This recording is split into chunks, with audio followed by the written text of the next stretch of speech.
Talking to Mr. D.L.S. Reshti, he said that he was going through the past, the books what he was having at his home to read out those which he does not look at. He said that this MSME book by Durrajan, which was published by the Institute, immediately caught his attention.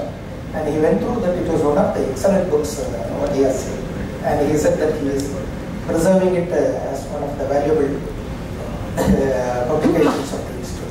Like that, like we have got many experts, who whenever we request from the Institute, they come forward without any hesitation and then try to share the knowledge. And this is one of the, I was just talking about Sreshi Gadwal.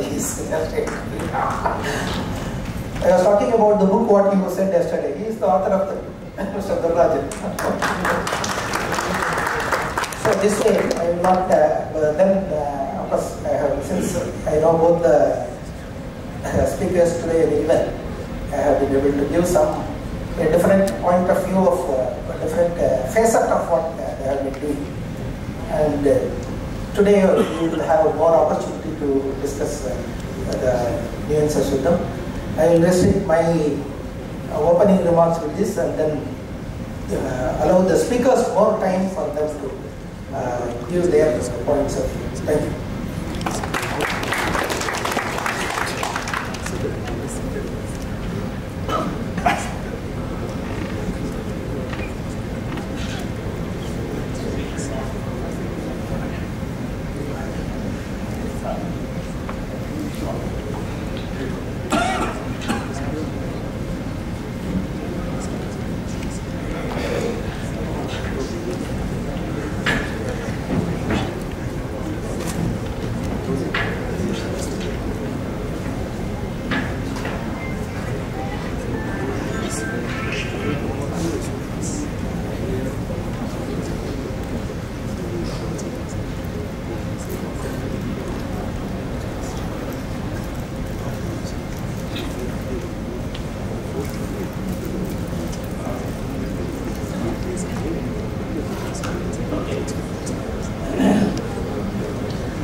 Good morning to everybody.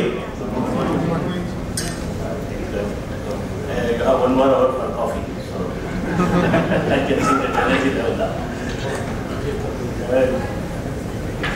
See, the topic given is very interesting one. The efficiency and the effectiveness. And finance professionals driving it in a smart manufacturing environment. That is a wide range of topic. So I tried to touch that one in different aspects. So if you just on who is a finance professional itself, the first definition we need to understand. Are we finance professionals? That's the first question I'll ask. Okay. The second, this one is in the efficiency and effectiveness. Do we understand the nuance or the difference? And if I have to drive something, I must know about it thoroughly. I can't start driving a car without knowing about it. Where the clutch is, where the brake is, where the steering is, how to start and how to stop. Third point is that one is having done that kind of thing, what is that?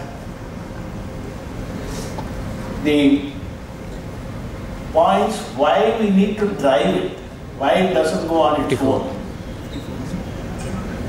Why it doesn't go on its own.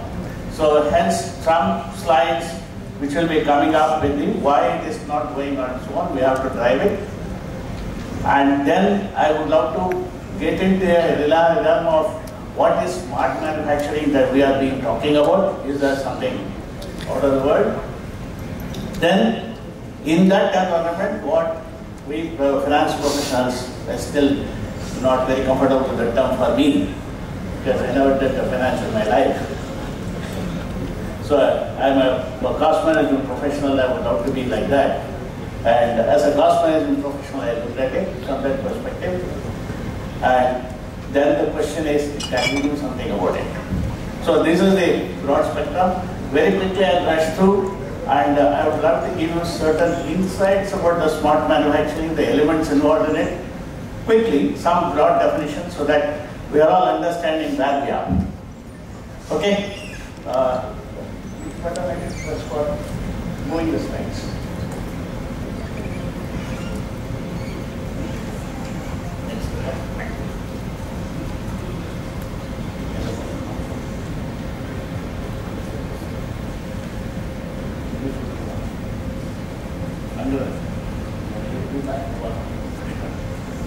Okay, so as I was telling, I was trying to understand what a finance professional is. I went through various, this one, Google Baba is one person who always gives me a good definition quickly. And then Wikipedia is another fellow who gives it. Both of them are giving very interesting definitions about finance professionals. I don't want to read more about it, we can read about it. Then I was thinking, what ourselves, am I fitting into that one? I was not fitting into that definition, so I tried to describe myself in this whole scheme. So a distinct class of professionals, SCMs, who can function as good as the finance professional because the job that is described as the above is easily done. Also drive efficiency and effectiveness. So I would love to call them as a performance management professionals. PMPs is the finance professionals. Okay. This is my perspective. You need not have to agree, all need not have to agree on that. Okay. So now the two dimensions that we are talking about.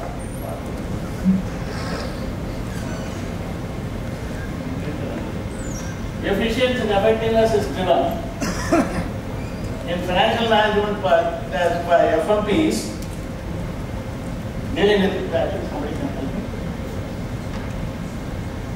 Yes. We are in two different directions.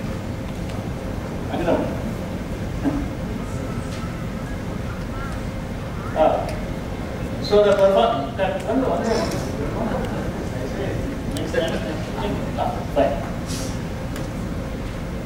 The financial management professionals deliver with a liberal help from the statutory provisions that they have got, and that is one of the reasons that professional is also there.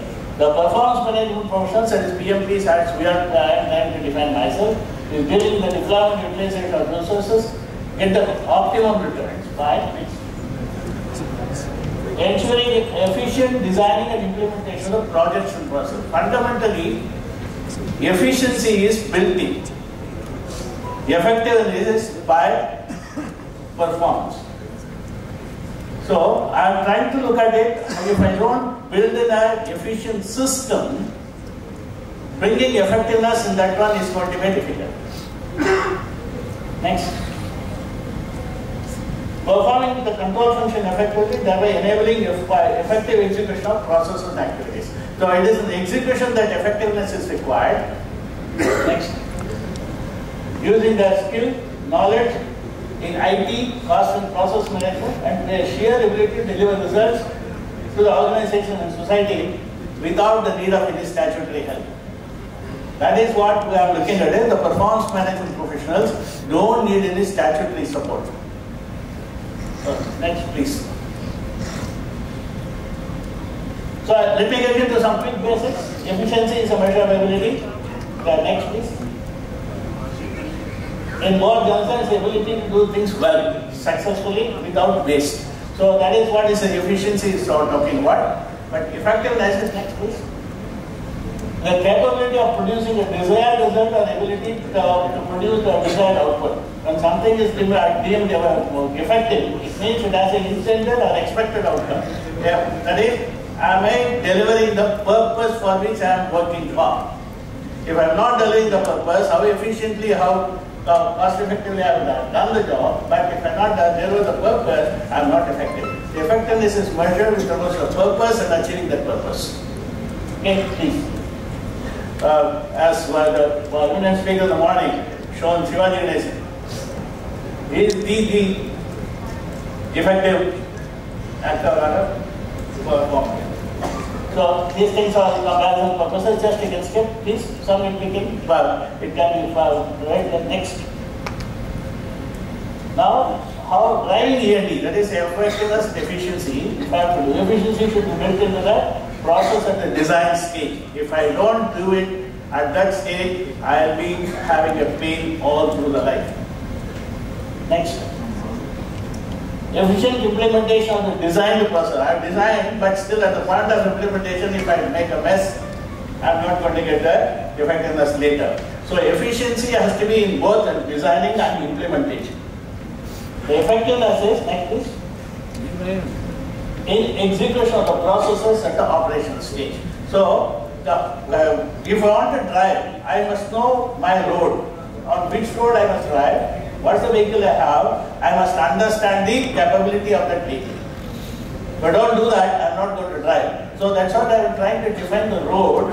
These are the three places where we have to look for driving this efficiency or effectiveness. That's the idea. Next please. It's a small kind of a paradigm what we use it in organizations for driving efficiencies or effectiveness or whatever you call it as improvement, growth. Next. Now every process what I define has got two contents. One is a work content, other is a no work or a waste content. One is a work content, other is a no work or waste content. That means work is, again, go back to the physics definition. Work is said to be done when a force acts on a point and causes a displacement in the direction of the force. If it is not causing displacement, just because force is applied, I spent energy, resources, I don't claim to call it for do some work. Second one is it has to move in the direction of the force. In the organization, therefore, the direction of the force is the customer. Customer direction is the force. I must move towards the customer. These are the two basic understanding with which I am this whole thought process coming in. So what is work? Whenever when the product or service is being designed and then moving in the direction of the customer, then it's work. If it is not moving in the direction of the customer, whatever you do with that one, it's called no work. So this is a pretty basic, simple. So how I design my processes so that I have maximum work content and the least